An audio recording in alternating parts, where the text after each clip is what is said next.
Hari ini coba kita perhatikan. Pada malam hari ini saya menampilkan ini gambar asli. Nanti diceritakan lebih lanjut gambar aslinya ada di mana. Nah, ini gambar yang lebih jelas. Saya ingin memulai dari bawah karena ada seorang Romo Ferry OFM yang menggambar atau melukis kembali gambar Bunda Maria Penggora Simpul Masalah ini, dan dia katakan dia mulai melukisnya dari bawah. Biasanya kalau orang melukis kan dari atas, supaya catnya itu nggak ngebleber.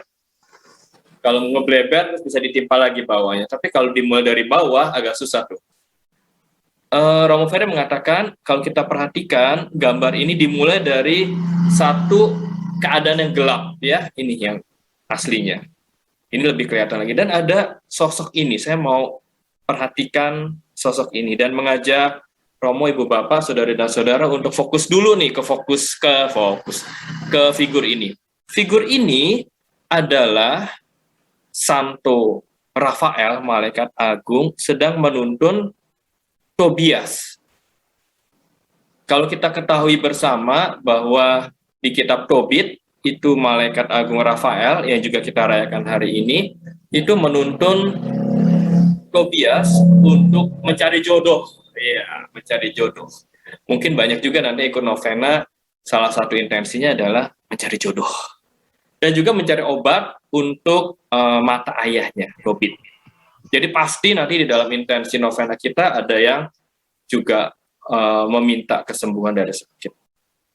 Kalau berbicara mengenai malaikat agung Santo Rafael, ini terkenal banget nih untuk orang-orang yang menghadapi berbagai macam masalah di dalam rumah tangga. Mulai dari cari jodoh, atau mungkin rumah tangga yang bermasalah. Nah, saya mau memulai dari sini. Karena apa? Karena awal mula devosi ini dimulai dari masalah atau konflik yang ada di dalam keluarga. Next. Oke, awal mulanya di sekitar tahun 1600-an itu ada seorang Romo Yesuit yang sangat terkenal. Ini temannya Romo Kris, temannya Romo Dibio, temannya Romo Ipung. Romo Jacob Rem, SJ. Ya pasti Romo Kris kenal ya.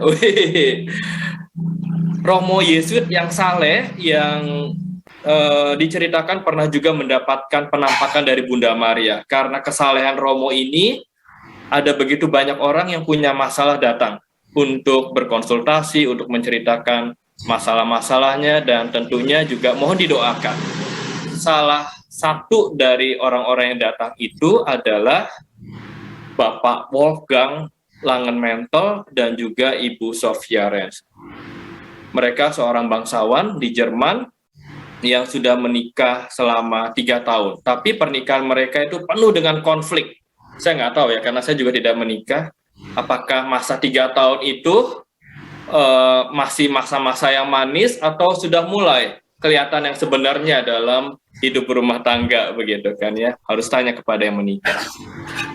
Tanya kepada Heni begitu kan ya, tanya kepada ibu dan bapak.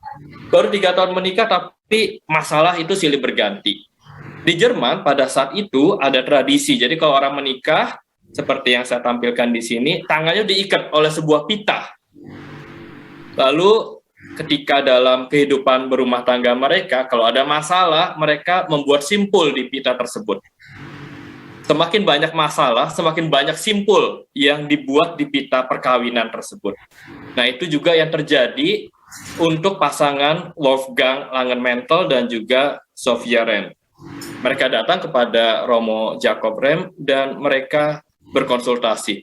Romo, kami sudah tidak tahan lagi hidup berumah tangga, kami mau cerai saja. Mungkin kalau yang datang kepada Romo Kris, datang kepada Romo Dibio, kepada Romo Ipung, nasihatnya sama. Ya, cobalah dipikirkan lagi. Kalian kan menikah secara Katolik di depan altar, tidak ada kata perceraian. Begitu yang saya bayangkan. Dan demikian juga nasihat dari Romo Jacob Rem. Bukan hanya memberi nasihat, tapi Romo juga mendoakan.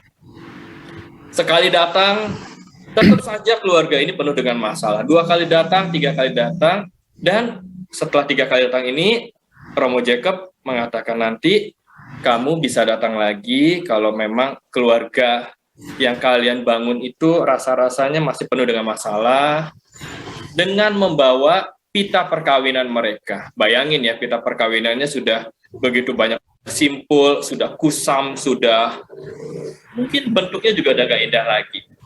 Akhirnya di pertemuan keempat dibawa kepada Romo Jacob Rem, lalu Romo Jacob Rem mendoakan, mengangkat pita itu di depan gambar Bunda Maria, dan mulai perlahan-lahan satu demi satu menguraikan simpul-simpul itu sampai akhirnya semua simpul terurai dan pita itu menjadi begitu cemerlang, menjadi begitu indah. Kemudian pita itu diberikan kembali kepada Wolfgang Langenmantel dan istrinya. Mereka pulang dan akhirnya pernikahan mereka terselamatkan. Akhirnya mereka dapat kembali menjalani hari-hari mereka sebagai pasangan yang penuh sukacita. Wah, happy ending nih cerita. Lanjut. 80 tahun kemudian, ada seorang cucu dari Wolfgang yang menjadi imam, namanya Romo Hieronymus Ambrosius Langenmantel. Itu fotonya ada di sebelah.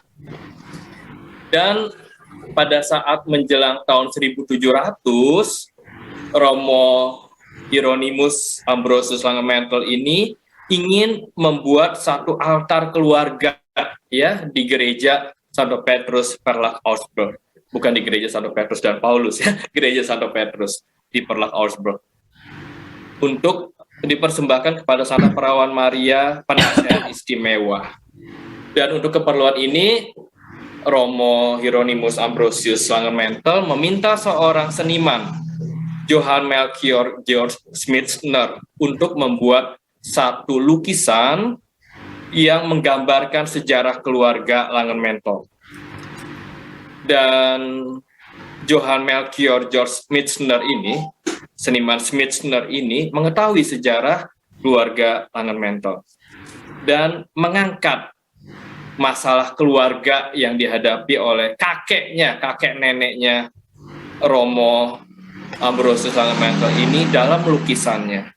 Setelah jadi lukisan tersebut diberi nama Maria Pengurai Simpul. Mari kita saksikan bersama, kita lihat bersama sampai dengan hari ini lukisannya masih ada. Silakan, next.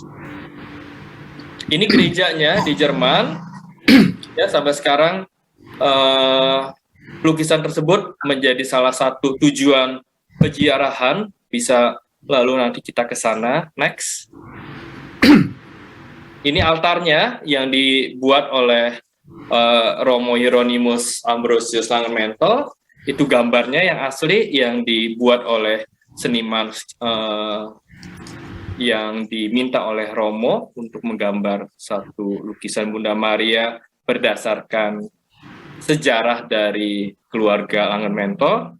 Teman bisa lihat lukisan yang tadi disebutkan oleh Junius tadi ya. Ini lukisan yang aslinya. Kira-kira 1,8 tingginya, 1,2 meter lebarnya gitu ya. Itu asli. Dibuat pada tahun 1700 ya, atas permintaan cucu dari Wolfgang tadi itu ya. Yaitu Pastor Hieronymus Langenmantel tadi itu ya. Nah, itu ada kisahnya, tadi kan dikatakan jenius, itu kalau kita lihat gereja-gereja di Eropa ya, di katedral juga masih ada kali ya, Katedral Jakarta, Semarang tidak. Itu ada samping-samping itu ada altar-altar ya, itu kebiasaan di zaman dahulu ya, di mana imam-imam itu misa-misa pribadi-pribadi gitu ya. Jadi kalau kita ke gereja besar, samping-samping itu akan kita banyak temukan altar-altar seperti ini ya. Dan sudah kebiasaan juga, seperti ketika gedung Mangga Besar dibangun kan ada donatur. Lalu nama donatur itu dibuat prasastinya kira-kira. Nah ini donatur, ada juga kalau donatur kan, saya mau menyumbang tabernakel, saya mau menumbang lukisannya, ya, saya mau beri patung ini, ya. Nah, zaman itu pada tahun 1700 itu, ya, dari dulu sebenarnya ada kebiasaan itu juga. Bangsawan Wolfgang ini, keluarganya melalui Pastor Hiro tadi, mau menyumbang sebuah altar ini ya, dan dengan sebuah lukisan. Altarnya itu jadi bisa di situ ya. Tapi waktu itu kita tidak bisa di sini gitu ya, pakai altar yang lain ya. Ini karena ini kan tempat ziarah, banyak orang pergi ya, orang pasang lilin, berdoa, lalu pergi gitu ya. Nah, dan lukisan itu diminta seperti yang disampaikan tadi ya, memberikan lukisan ya atau gambaran perjuangan secara Wolfgang juga, dan akhirnya sampai kepada situ ya. Nah, jadi pelukis yang diminta oleh pastor itu namanya siapa ya? Johann Melchior George Schmittner ya. Silakan ke depan. Oke, slide berikutnya. Ya. Jadi ketika dia diminta untuk buat lukisan yang menggambarkan sejarah keluarga dari Wolfgang tadi itu, akhirnya pelukis ini sampai pada Santo Irenaeus ya, yang hidup pada abad kedua ya. Itu wafatnya tahun 2202 kira-kira gitu ya. Jadi masih dalam gereja perdana atau gereja purba ya. Jadi ketika dia diminta membuat lukisan itu, dia ingat terinspirasi oleh apa yang pernah disampaikan oleh Santo Irenaeus ini ya. Di situ ada tulisannya kan, yang pernah mengatakan ya, bahwa dengan ketidaktaatannya atau dosanya mendatangkan kematian bagi dirinya dan seluruh umat manusia. Maria dengan ketaatannya tanpa noda dosa mendatangkan keselamatan bagi dirinya dan seluruh umat manusia.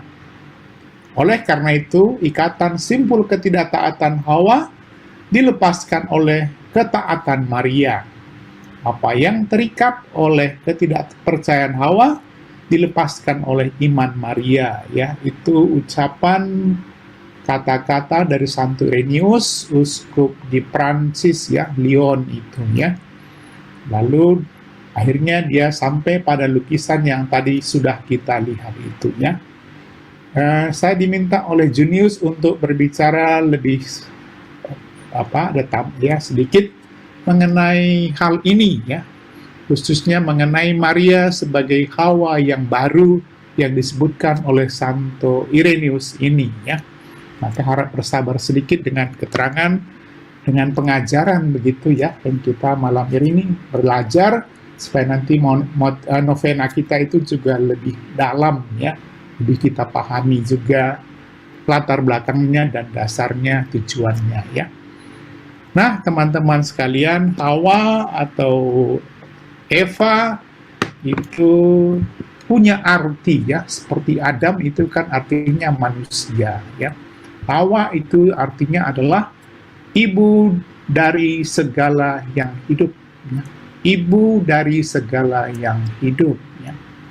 Oleh karena Hawa, manusia perempuan yang pertama, karena ia diciptakan oleh Allah untuk menjadi seorang ibu, yang melaluinya diturunkan semua umat manusia ya. Itu arti Hawa ya. Jadi ibu dari segala ibu, diciptakan oleh Allah untuk menjadi seorang ibu bagi semua orang ya, bagi semua umat manusia ya. Dengan pengertian yang serupa, Bunda Maria disebut Hawa yang baru. Sebab melalui Maria umat manusia memperoleh hidup yang kekal ya. Yaitu hidup dalam Sang Hidup itu sendiri ya. Siapa Sang Hidup? Sang Hidup adalah Kristus sendiri ya. Dan kita diajari ya, karena dosa Adam dan Hawa ya, kita kehilangan keselamatan ya. Dan karena Yesus dan karena Maria, kita mendapatkannya kembali ya. Dengan pengertian serupa, Bunda Maria disebut Hawa yang baru, sebab melalui Maria umat manusia memperoleh hidup yang kekal dan baru tadi itu ya. Sebab seperti halnya Hawa, Bunda Maria memainkan peran yang sangat penting dalam sejarah keselamatan manusia. Hawa adalah manusia perempuan pertama yang oleh ketidaktaatannya menurunkan maut ke dunia, ya. Dosanya berdampak kepada kita semua, ya, menurunkan dosa dan maut kepada kita semua, apa yang sering disebut sebagai dosa asal itu, ya. Sedangkan oleh Bunda Maria, oleh ketaatannya melahirkan Sang Hidup yang memberikan hidup kepada dunia, kepada kita semua. Nah, teman-teman sekalian, perbandingan antara Hawa dan Maria memang sangat kontras, ya. Tidak berdiri, tapi juga perbandingan itu tidak berdiri sendiri, ya. Perbandingan Maria dan Hawa itu merujuk kepada perbandingan antara Adam dan Kristus, ya. Sebagaimana yang disebutkan oleh Irenaeus, Kristus itu Adam yang baru, ya. Maka dia menyimpulkan, mengajarkan, dan ajarannya itu diterima oleh gereja, Bunda Maria sebagai Hawa yang baru, ya. Jadi itu teman-teman sekalian, ada Adam dan Adam yang baru. Adam itu, lalu ada Adam yang baru Kristus, ada Hawa atau Eva, ada Eva yang baru Maria, ya. Kira-kira begitu logikanya, ya. Perbandingannya begitu kontras antara mereka berdua. Mengapa kontras? Karena Hawa terperdaya oleh bujukan iblis, yaitu malaikat yang menentang Tuhan, lalu menjadi tidak taat kepada kehendak Allah, ya. Kita tahu kisahnya, jangan mengambil apel itu, kan dia ambil, ya. Terbujuk oleh setan atau iblis itu, ya. Sedangkan Bunda Maria percaya oleh pemberitaan malaikat yang setia kepada Tuhan, ya. Malaikat siapa? Malaikat Gabriel tentu, ya. Dan Maria taat kepada kehendak Tuhan, ya. Jadi kontras sekali, bertolak belakang, ya. Dalam hal inilah teman-teman sekalian, Santo Irenaeus mengatakan bahwa ikatan ketidaktaatan Hawa, yaitu belenggu dosa yang mengikat manusia karena ketidaktaatannya kepada Allah, diuraikan oleh ketaatan Bunda Maria, ya. Oleh ketaatan Maria, Kristus sebagai Adam yang baru dapat datang ke dunia untuk melakukan kehendak Bapa, ya. Kita tahu kisahnya, karena Maria mengatakan ya pada malaikat Gabriel, maka Tuhan bisa menjelma menjadi manusia, ya. Dengan demikian, tepatlah jika dikatakan bahwa oleh Hawa, umat manusia jatuh dalam dosa dan maut, sedangkan oleh Maria, umat manusia menerima pengharapan dosa, penerima penghapusan dosa, dan kehidupan kekal, ya. Simpul-simpul kekusutan ketaatannya, ya, itu melalui iman dan ketaatannya yang menjadi pokok, ya. Maria sebagai Hawa baru yang berdiri di dekat Yesus yang tersalib menjadi co-redemptrix, ya, itu istilah Latinnya, ya, co-redemptrix. Redemptrix itu penebus, ya, penyelamat, ya, co bersama-sama, ya.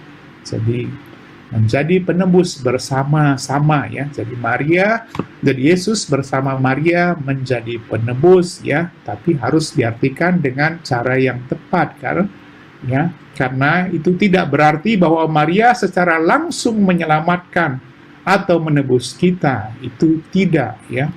Walaupun dia dikatakan co-redemptrix, penebus bersama, bukan dia yang secara langsung menyelamatkan. Melainkan bahwa Maria mengambil bagian dalam tindakan penebusan Kristus, ya. Penebusan yang utama tetap pada Yesus Kristus, ya. Maria mengambil bagian, ya, itu, ya.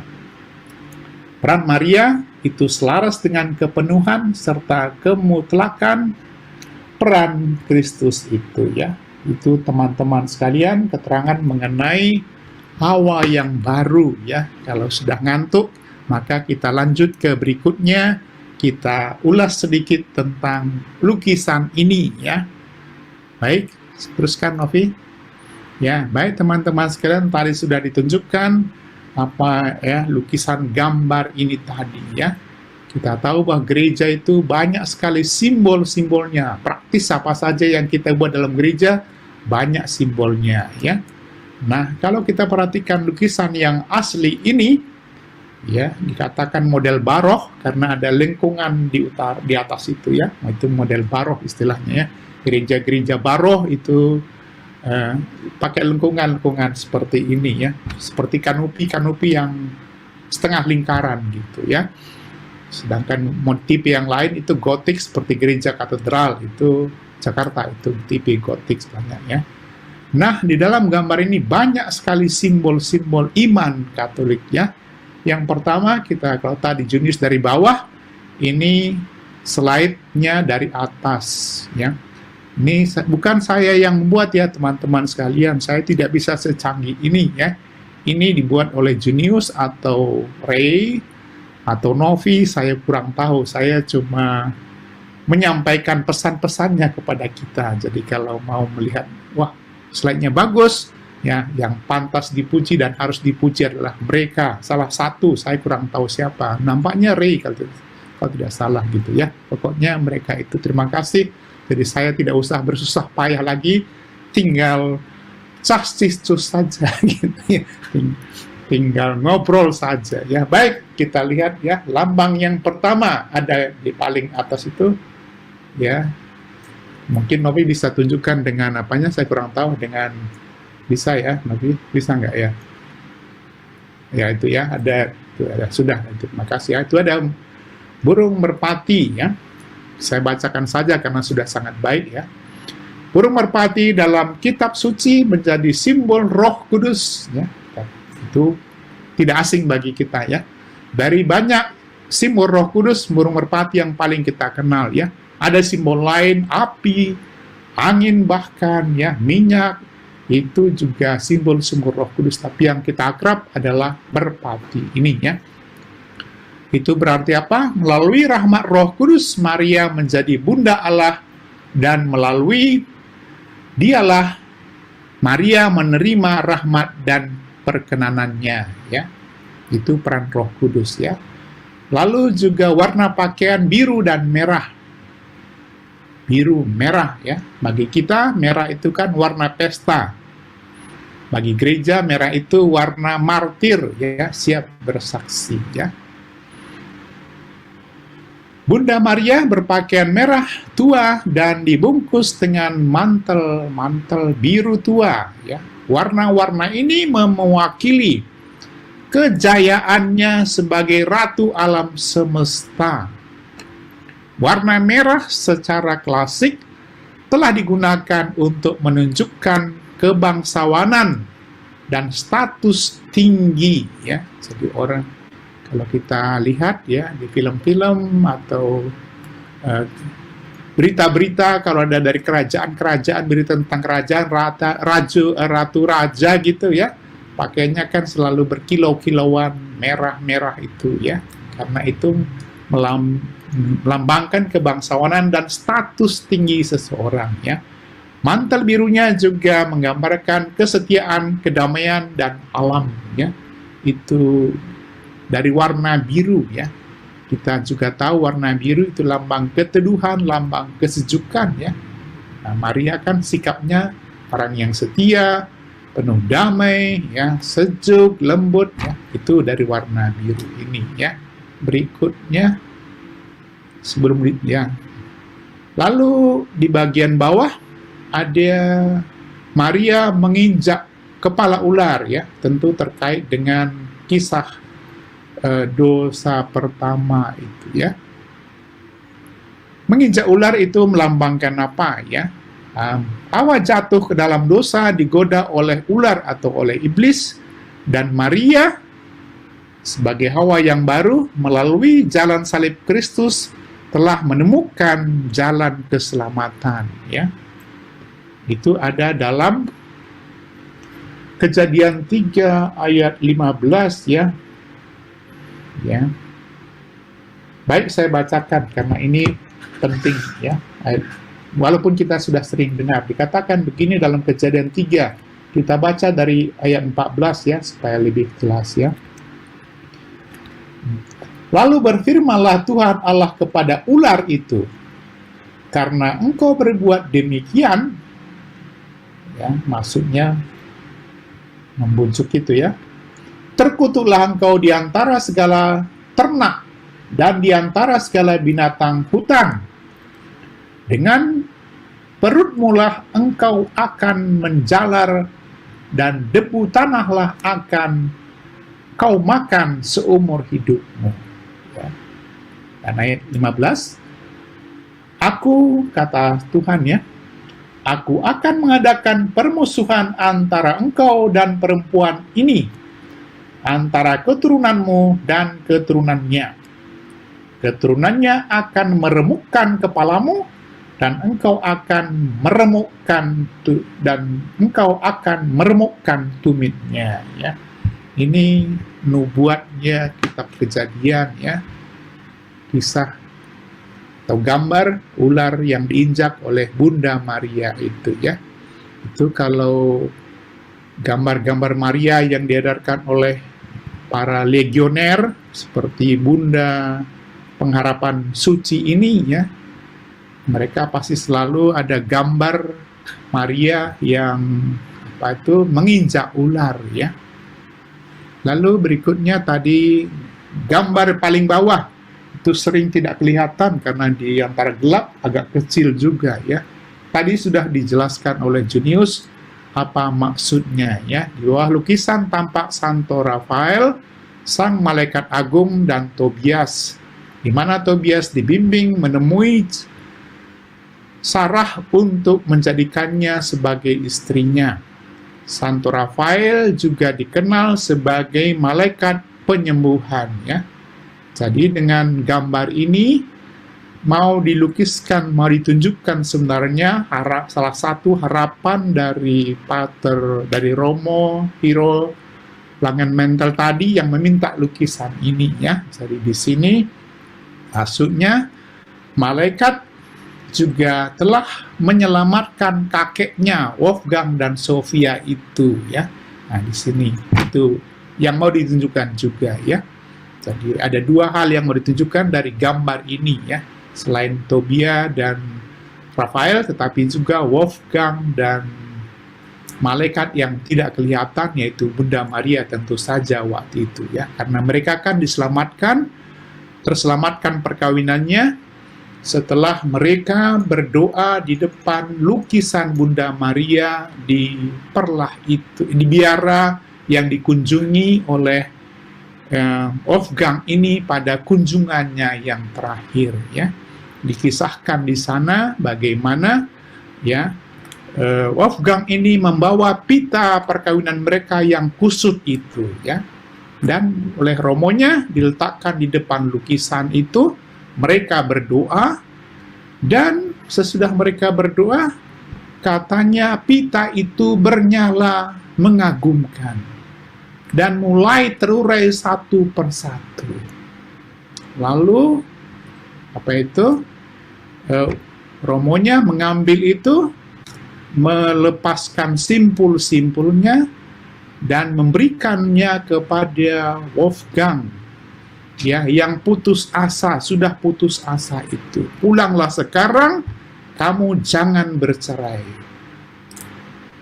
Tuhan, Bunda Maria sudah membantumu. Ya, kira-kira begitu kejadiannya, ya. Nah, itu. Jadi lukisan bawah ini itu menunjukkan kisah lukisan itu sendiri, kisah keluarga Wolfgang, ya. Baik, berikut, ya, supaya berpanjang-panjang lagi, ya. Nah, selanjutnya teman-teman sekalian, mungkin tidak terlalu agak jelas saya kira, ya. Di sini jelas sekali, ya. Ada bintang-bintang, 12 bintang. Itu, ya, kalau 12 bintang menjadi simbol yang tidak asing dalam kitab suci, ya. banyak angka 12 yang kita temukan ya. 12 rasul misalnya, 12 suku ya. Angka 12 terkait dengan 12 suku Israel ya, perjanjian lama, dan 12 rasul dalam perjanjian baru ya. Dan ini menyimpulkan Bunda Maria sebagai ratu para rasul ya. Nah, kalau tadi dalam lagu kan disebutkan nama-nama Bunda Maria banyak sekali ya. Salah satunya ratu para rasul ya. Nubuat tentang 12 bintang ini juga didapati dalam kitab Wahyu ya. Nanti silakan kalau mau lebih detailnya di sana ya. Lalu ada gambar malaikat ya, ada banyak malaikat ya. Coba lihat itu di atas kecil-kecil ada malaikat, lalu ada malaikat yang lebih gambarnya lebih besar dan di kanan dan di kiri, yang satu agak tertutup. Tadi jelas pada gambar yang pertama ya di sini ya. Nah, ada 2 malaikat yang lebih besar fotonya ya. Yang lain kecil-kecil di belakang banyak juga ya. Ada 2 malaikat yang digambarkan membantu membawa simpul kepada Maria, serta juga beberapa malaikat mengelilinginya, menegaskan kembali gelar Bunda Maria sebagai ratu para malaikat ya. Ini mau dikatakan apa itu? Melukiskan Maria sebagai ratu para malaikat ya. Nah, teman-teman sekalian, coba perhatikan pita yang dipegang oleh malaikat, oleh Maria, dan yang di sebelah kiri itu ya. Nah, di situ kan terlihat banyak simpul-simpulnya yang sebelah kanan ya.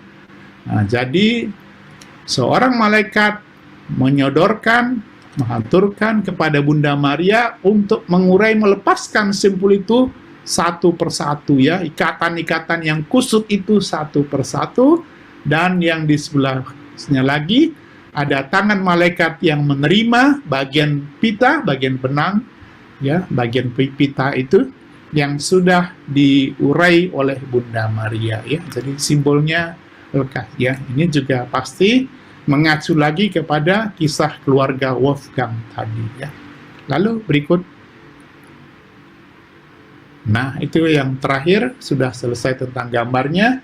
Sekarang tentang sedikit 1 menit saja ya, tentang simpul-simpul kehidupan kita sendiri ya. Nah, di sini nanti Ray akan bercerita kepada kita mengapa novena atau gambar ini menjadi populer, padahal ini sudah sejak tahun 1706 ya. Tapi terakhir-terakhir ini baru populer, nanti itu bagiannya dari Ray ya. Sekarang saya bicara sedikit tentang simpul-simpul. Begini keterangannya ya, simpul-simpul ya. Kalau kita lihat gambar ini kan tulisannya Mary Undoer of Knots ya, Mary Undoer of Knots, atau ada juga yang buatnya Mary Untier of Knots ya. Kalau diterjemahkan langsung, Maria pengurai simpul ya, itu yang aslinya, tetapi oleh penterjemah di Indonesia dan oleh Robi juga, Wower juga dipakai dalam novenanya, mereka menambahkan kata masalah ya. Kalau asli terjemahannya sih tidak ya. Kenapa? Karena simpul itu sendiri adalah salah satu dari ya, karena simpul itu salah satu melambangkan masalah ya. Simpul itu tidak hanya masalah, tetapi hal-hal yang berikut ini ya adalah masalah-masalah. Simpul-simpul itu ya adalah masalah-masalah dan pergulatan hidup yang kita hadapi sehari-hari, yang kita tidak melihat jalan keluarnya, kusut itu ya. Simpul beban permasalahan di dalam keluarga, kurangnya saling pengertian antara anak dan orang tua, kekerasan rumah tangga ya, pengkhianatan ya, sakit hati antara suami dan istri, hilangnya damai dan sukacita dalam keluarga, ketidakharmonisan ya, perselisihan dengan mertua, menantu. Nah, itu semua simpul-simpul itu ya. Simpul juga adalah kemarahan-kemarahan, kekecewaan, kecanduan, kemiskinan, keputusasaan, kesepian, sakit penyakit yang kita alami ya. Nah, itu juga kita minta Maria untuk mengurainya ya. Adalah juga semua masalah yang mengikat dan menyedihkan hati dan jiwa kita, yang mengakibatkan hilangnya sukacita, memisahkan kita dari Allah ya. Jadi simpul-simpul itu pendek kata segala sesuatu atau masalah atau problem apa saja yang tidak mengenakan yang kita hadapi ya. Demi alasan itu, Maria pengurai simpul menolong. Maka kita diminta ya, dan dengan novena ini kita diingatkan ada pembantu yang baru, pembantu yang selama ini mungkin kita tidak tahu, yang akan membantu kita mengurai satu persatu simpul-simpul dalam kehidupan kita atau masalah-masalah yang membelit hidup kita ya. Dan seperti yang telah ditunjukkan di banyak tempat, Maria selalu memberi bantuannya, menjanjikan kemenangan, menjanjikan damai, menjanjikan berkat, menjanjikan rekonsiliasi, pemulihan, dan seterusnya ya, menjanjikan. Ya. Saya diminta oleh Coach Jun untuk membagikan sharing kenapa sih devosi ini bisa berkembang pesat. Kalau Romo tadi bilang hampir 10 tahunan, sebenarnya mungkin dalam hitungan jari ya, 7 tahunan atau 8 tahunan baru populer. Devosi ini, boleh di next dulu. Oke, devosi ini diperkenalkan secara khusus oleh Paus Fransiskus, Paus kita saat ini. Beliau itu punya nama asli, Jorge Mario Bergoglio, yang lahir pada 17 Desember 1936 di Flores, Buenos Aires, Argentina. Nah, Bergoglio ini, dia itu termasuk imam muda, karena dia ditahbiskan di usia 22 tahun gitu ya. Sebagai seorang imam Jesuit, jadi Bergoglio SJ gitu. Beliau ini sebenarnya kalau kita lihat gitu ya, wah ini sosoknya suci sekali gitu, Bapak suci itu penuh ramah, senyum, dekat anak-anak kecil. Itu yang terlihat sekarang Bapak Ibu Saudara-saudara. Tapi di masa lalunya, sebenarnya masa lalunya itu begitu kelam. Nah inilah perkenalannya dengan perjumpaannya juga dengan Bunda Maria Pengurai Simpul. Nah, saat beliau sudah ditahbiskan menjadi imam Jesuit pada usia 22 tahun, lalu beliau melanjutkan pendidikan dan lain-lain, beliau itu memuncak pada usia ke-36 tahun, beliau itu ditunjuk sebagai provinsial Jesuit di Argentina saat itu. Nah, ini puncak masalahnya. Mengapa? Boleh di next selanjutnya. Next slide. Oke. Nah, kalau Bapak Ibu lihat, teman-teman lihat di slide ini situasi yang nggak nyaman, situasi yang nggak enak, situasi yang begitu mencekam. Mungkin saya sebenarnya belum lahir sih, mungkin tahun 1998 itu kan sudah ada kerusuhan ya, lalu zaman dulu ada PKI dan lain-lain. Mungkin situasi itu hampir sama saat itu. Coba dibayangkan kalau Bapak Ibu saudara-saudari mengalaminya, bisa dibayangkan betapa ngerinya. Kan saya dulu tuh diceritani sama oma saya, sama bobo saya, zaman kerusuhan itu bagaimana, zaman perang itu bagaimana, itu ngeri gitu.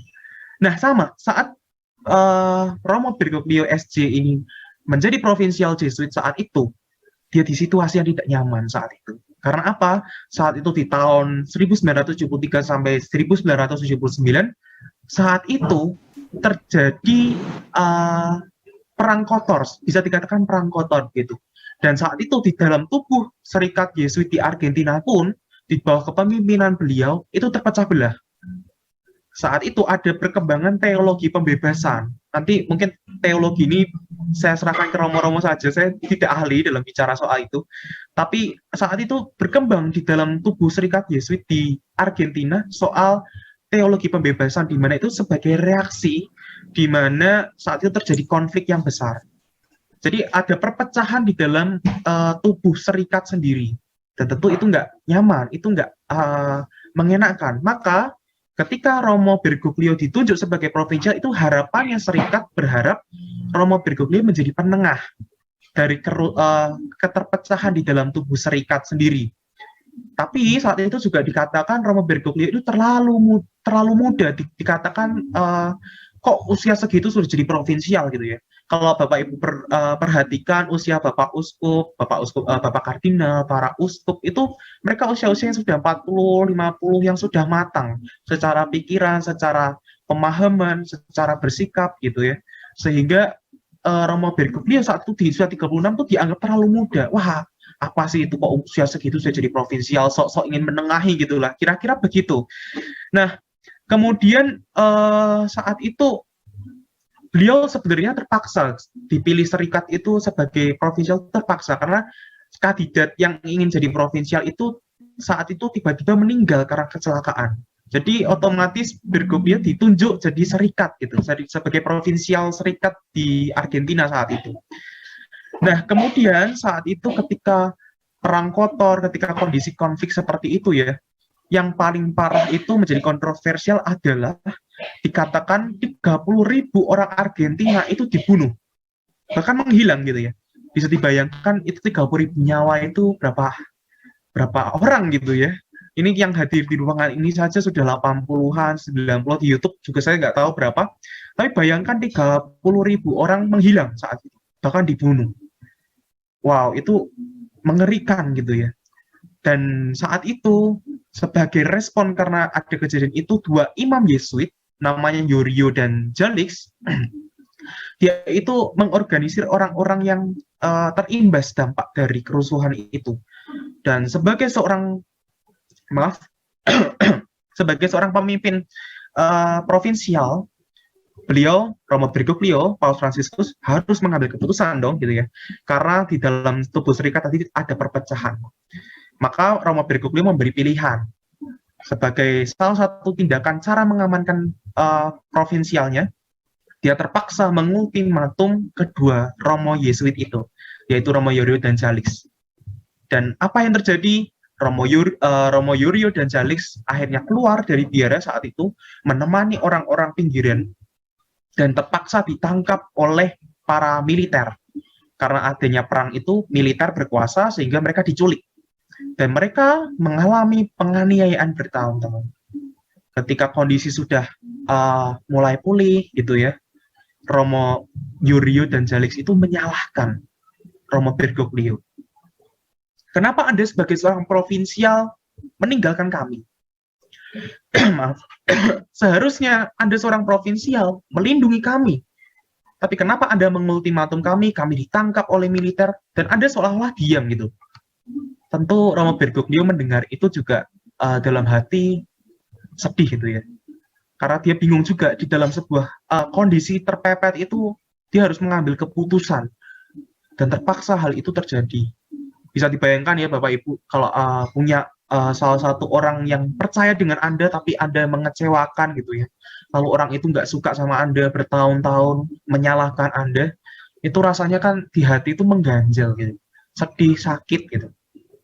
Itulah yang terjadi dengan Romo Bergoglio. Sehingga kalau Bapak Ibu melihat wajahnya, itu murung. Boleh dilihat di next slide. Itu, nah, bisa dibayangkan tadi di slide awal itu wajahnya senyum. Kalau lihat Bapak Suci Fransiskus di internet gitu ya, itu senang gitu ya. Tapi lihatlah di wajah ini Romo Bergoglio itu sedih. Di dalam di balik mimik mukanya itu ada kesedihan, keterlukaan, bingung gitu.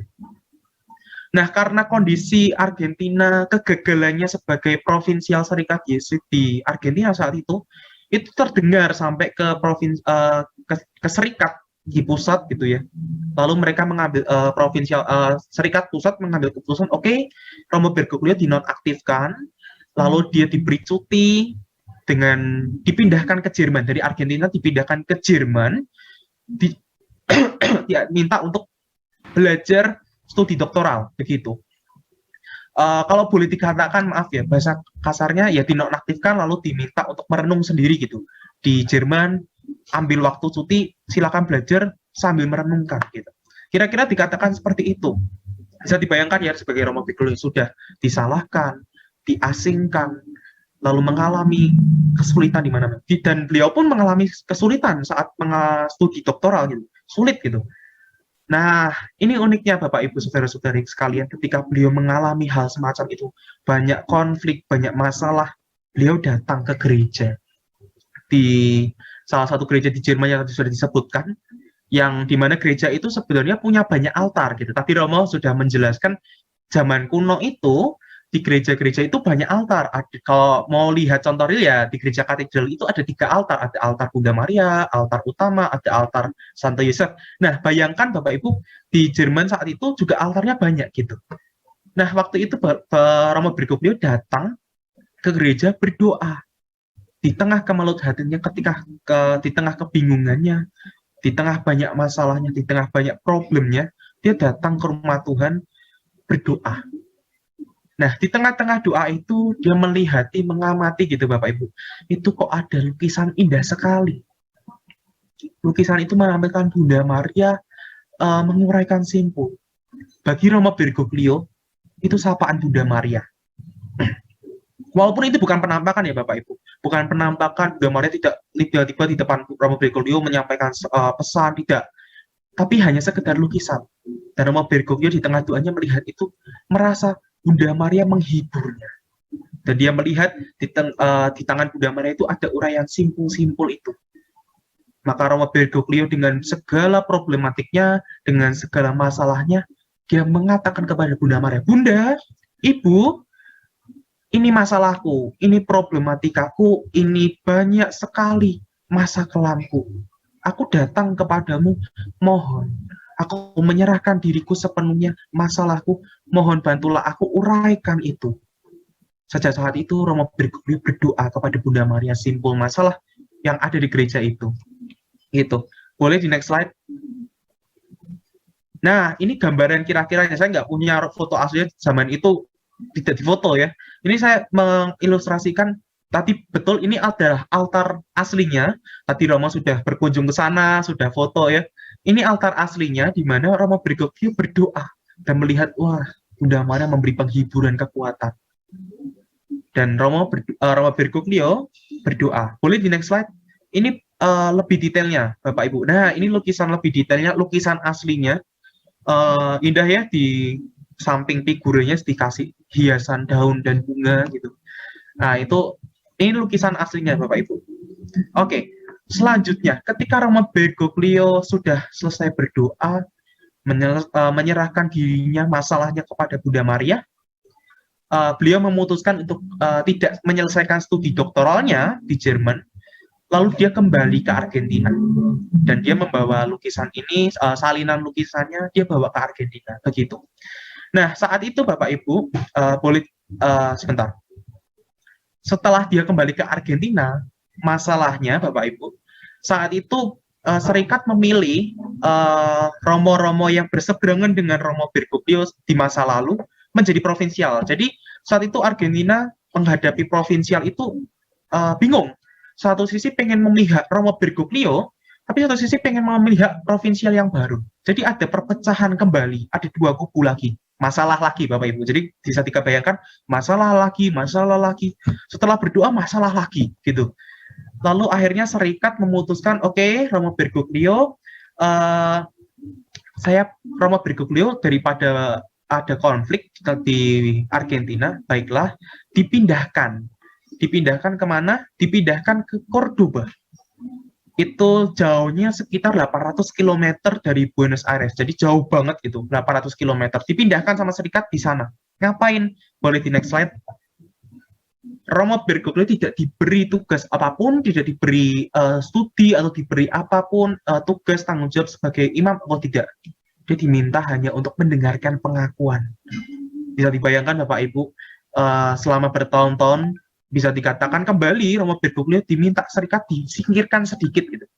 Kalau bahasa kasarnya maaf, dibuang, disisihkan. Jadi apa? Jadi Bapak pengakuan aja. Dengerin pengakuan dosa dari pagi sampai malam, dengerin. Jadi Romo Bergoglio hanya di kamar pengakuan gitu, mendengarkan pengakuan dosa. Itu terjadi berapa tahun? Sekitar 2 tahun. Bayangkan ya, tugasnya tidak ngapa-ngapain, cuma mendengarkan pengakuan selama 2 tahun. Dan Romo Bergoglio setia dengan tugas panggilannya sebagai seorang imam. Boleh di next slide. Tapi uniknya Bapak Ibu, setelah selesai dalam tugas tanggung jawab sebagai Bapak pengakuan, beliau ditunjuk oleh Tahta Suci sebagai uskup pembantu. pada tahun 1992 dan kemudian diangkat menjadi uskup agung pada tahun 1998. Bisa dibayangkan ya Bapak Ibu, hidupnya berubah 180 derajat dari seseorang yang maaf kata disingkirkan karena punya banyak problematika, sekarang menjadi orang nomor 1 di keuskupan, jadi seorang uskup agung lagi, uskup agung Buenos Aires. Kalau uskup agung itu boleh pakai itu Bapak Ibu, itu pallium. Nah, itu salah satu khasnya uskup agung itu pakai pallium. Nah, ini gambarnya waktu beliau masih menjadi uskup agung. Next slide. Setelah 1998 sebagai uskup agung, 2001 beliau diangkat menjadi pangeran gereja sebagai kardinal oleh Paus Santo Yohanes Paulus II. Nah, sebagai seorang kardinal. Dan kemudian yang meriah adalah selang berapa tahun, boleh di next slide, beliau ditunjuk oleh Tuhan sendiri gitu ya, sebagai penerus tahta Santo Petrus gitu ya, sebagai seorang paus pada Maret 2013. Pengalamannya, masa lalunya yang kelam diuraikan oleh Bunda Maria, dan bisa dikatakan beliau saat ini seorang paus ya, seorang penerus tahta Santo Petrus, orang nomor 1 gitu di gereja Katolik. Dari dibelakangkan menjadi nomor 1. Ini bukan berarti, Anda kalau Bapak Ibu kalau berdevosi sama Bunda Maria, nanti saya jadi nomor 1 nih. Oh ya enggak. Tapi ini ada sebuah pengalaman proses yang mendalam. Dan Romo Bergoglio sekarang dipanggil menjadi Paus Fransiskus. Ada satu gambar, ini penutup terakhir, yang menurut saya itu terkesan banget Bapak Ibu. Ketika beliau menjadi seorang paus, boleh di next slide. Yang tanda tangan CM punya udah bisa ambil. Ya, oke, baik. Ada satu yang paling berkesan di hati saya sampai saat ini. Saat Romo Bergoglio terpilih menjadi paus sebagai penerus tahta Santo Petrus, ada satu saat beliau, bayangkan ya Bapak, itu 2013, nanti boleh nonton di YouTube itu, asap putih itu keluar dari kapel Sistina Kapel, itu keluar, itu tanda bahwa penerus tahta Santo Petrus itu sudah terpilih gitu. Nah, saat itu Romo Uskup Agung Bergoglio ini, Bapak Kardinal Bergoglio, keluar dengan menggunakan jubah putih gitu ya, solidio putih gitu, sebagai seorang paus. Dan ketika dia ingin memberikan berkat pertamanya sebagai penerus tahta Santo Petrus, ada satu yang dia katakan kepada umat gitu ya. Dia mengatakan, sebelum saya memberikan berkat perdana saya sebagai seorang paus, sebagai penerus Santo Petrus, izinkan saya dengan rendah hati meminta dari Anda semua untuk berdoa bagi saya. Bagi saya ini sebuah momen yang luar biasa. Nanti Bapak Ibu boleh nonton di YouTube, ada videonya di mana dia minta, sebelum saya memberikan berkat, izinkan saya meminta berkat dari Bapak Ibu. Doakan saya. Dengan kelemahan-kelemahan saya, doakan saya. Maka Bapak Suci ini menundukkan kepala sedikit, memohon doa dari umat gereja Katolik seluruh dunia. Wow, menurut saya ini luar biasa. Nanti boleh Bapak Ibu lihat ya di internet videonya Konklav 2013 saat terpilih ini. Ini betul buat saya momen yang paling mengharukan, merinding gitu. Oke, baik. Ini cerita yang bisa saya sampaikan Bapak Ibu, bagaimana pengalaman Paus Fransiskus mempopulerkan devosi ini. Dari yang abad ke-16-17 itu lukisannya, tapi kok baru populer di zaman ini karena diperkenalkan oleh Paus Fransiskus lewat pengalaman hidupnya, pengalaman yang tidak enak menjadi pengalaman yang luar biasa.